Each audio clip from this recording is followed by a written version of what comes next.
what you think about our first coon hunt? Been nice to kill some coons. It was nice to kill some coons. Yeah. Here we are with the trapping. We've caught 6 or so coons already, but when the night of the coon hunt, we catch no coons. But we had a lot of fun. Yeah. Todd Wright and his guys really did a lot of did good, and They had a Lord introduced us to him. yeah, and I look forward to putting some more coon hunts on the schedule. We put out up here on the branch, and we let the dogs out, and the evening started out hot. Right off the bat, they treed. They didn't go, what, 100 yards? Yeah, they probably went about 100 yards. 100 yards down the branch, and they were already treed. Yeah, and we get down there, and that's what we had. We had a tree, about that big around and hollow as it could be, and no way to get anything out of it. I didn't know I was entertaining. That's right. You had to stay back and take care of everybody. Guess Yeah, I was that's right. at the buggies with all the extra people. So That tree, it was about that big around, and it had a hollow, from right at the base that went up. And if those dogs could have climbed up in there, they would have. But that coon was up in there somewhere. But so anyway, so we get the coon dogs off, and we pointed them on back down the branch, and they didn't go far down the branch. They probably went another 100 yards, and they treed up again. And it was fun getting down there, trying to get the dads and the kids down that branch, sloshing through, and several of them were not prepared to get wet, but they got wet anyway.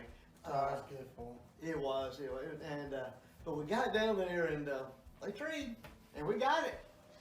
It was a possum. Yeah. Ugly as old possum. Little old tree about that big around, and possums that big around. Chris was sitting there bragging, they were talking about Chris's dog, Grand Night. That's right. Grand Night champion, and He don't treat no junk. he don't treat no junk, and he treated him a possum right off the bat like that. We had to give him a hard time the rest of everybody gave him a hard time about it the rest of the night.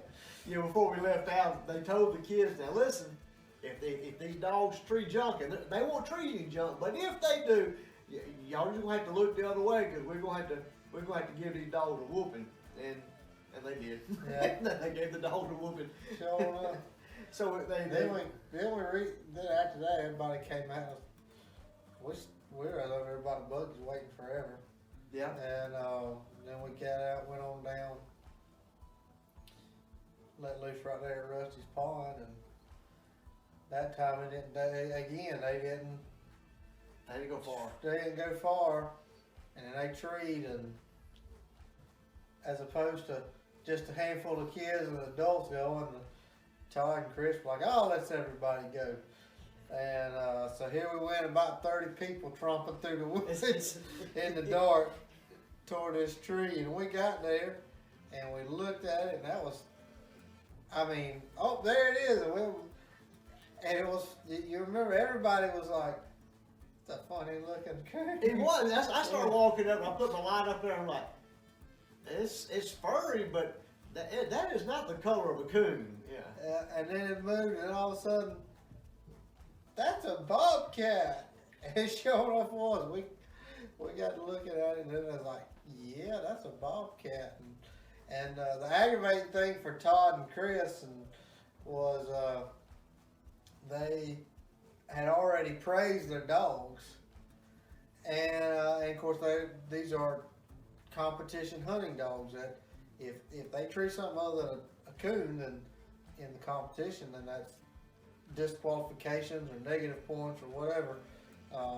So they had already loved on their dogs, and then they had to give the dog the whipping. They felt terrible. It was, Todd was always like, "Man, I feel terrible right now. I done loved on her. Now I gotta give her a whipping." She's probably thinking I'm the craziest person. But they did good. Yeah. And after that bobcat, it was just like, it was like somebody flipped a switch and everything quit moving. But it was a good, dampness started setting in, it started getting cool then.